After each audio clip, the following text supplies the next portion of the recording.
Rosemary Kamei, who happens to be the president of the board, and she's very young.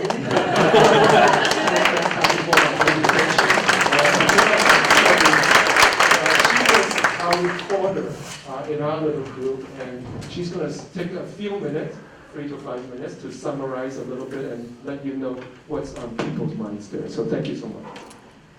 Thank you so much, Dr. Chang. So this is really great. I mean, I can't tell you how it does my heart so good to see so many participants. Michael and I have known each other for a long time, and to see this now is phenomenal. To see the youth is phenomenal. So thank you for being here today. Thank you for participating. This is so important.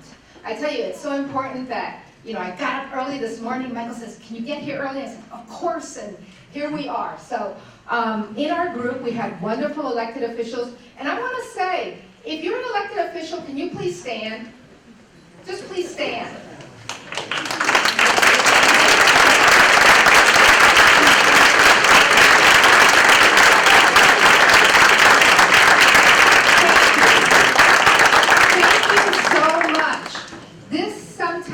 Is a lonely, lonely place.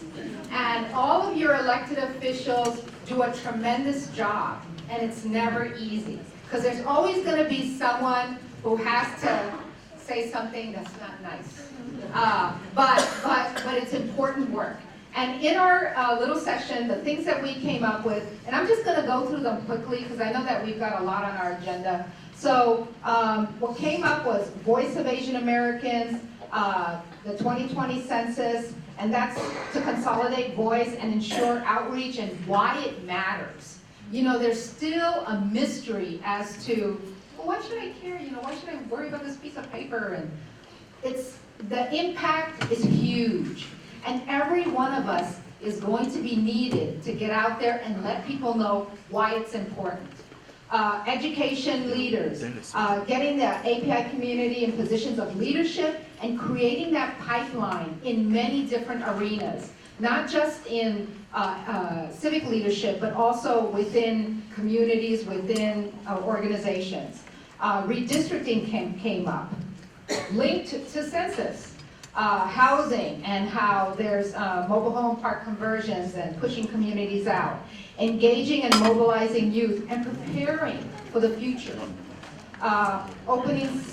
looking at open seats in the elections and preparing candidates. Also breaking stereotypes. I think there was some mention about the differences within our own communities and how we can celebrate that.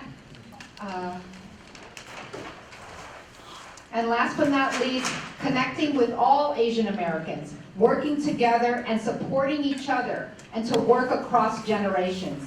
Not just age, but also in terms of those who immigrated before us, as well as those who are immigrating now. So there are many differences. In terms of high priority,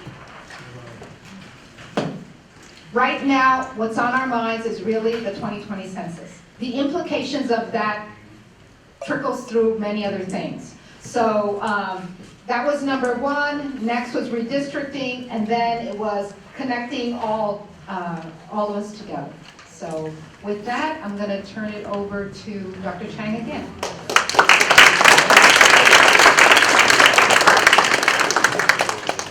Thank you so much. Do we have a student representative to share with us? I think they're coming up. Yes, you are coming up. Thank you so much for doing this. Yes. And your name is? Sarah. Sarah Jiao. Okay.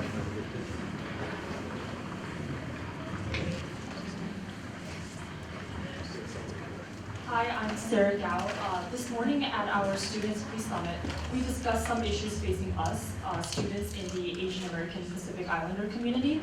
And the overarching theme that we put together was intersections of identity, what makes up our identity as Asian American Pacific Islanders, how even within the Asian American Pacific Islander group, our different identities based on our gender, ethnic groups, and social strata. And we talked about representation And how growing up, I always noticed how in Hollywood and movies and in TV shows, how there's not a lot of people that look like me, and how it's very difficult to find like an Asian role model out there in Hollywood. And in addition to that, in political office, how we definitely need more Asian American Pacific Islander in political office. We also talked about mental health issues, how the issue is not discussed enough in the Asian American Pacific Islander community, whether it's depression or anxiety. I definitely know a lot of Asian American Pacific Islander students that face such hurdles and how it's just difficult to talk about it.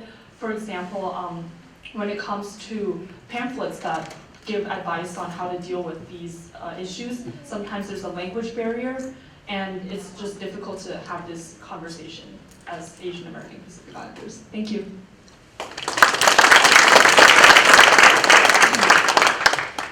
Hi, my name is Jacqueline. Continuing forth, there is a huge issue in cultural clashes, whether it is individual, for example. Many students deal with the totally different environment when they're stepping outside of their house. The culture is completely different, and they can find it hard to really find themselves in who they really are.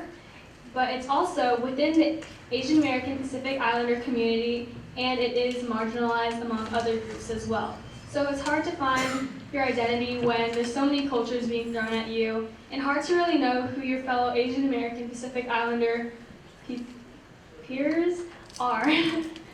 There's also a cultural clash when it comes to generational beliefs as well as gender and sexuality, so people of the LGBTQ community.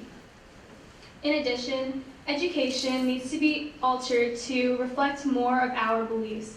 For example, there's not many institutional spaces and places to support people who maybe aren't born here and don't have the advantages of having relatives that have grown here, gone to college here, studied here, and as well as maybe introducing more ethnic studies and maybe having more role models and more Asian teachers who we feel like we can relate to and come to in times of need, but definitely ethnic studies because we want to know about each other, and that's how we can really come together.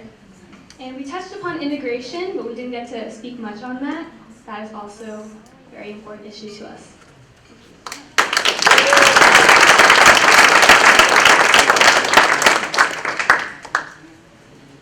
Thank you so much, Sarah and Jacqueline. Thanks for giving us that voice. Students in the room, can you stand up too, right? Please stand up.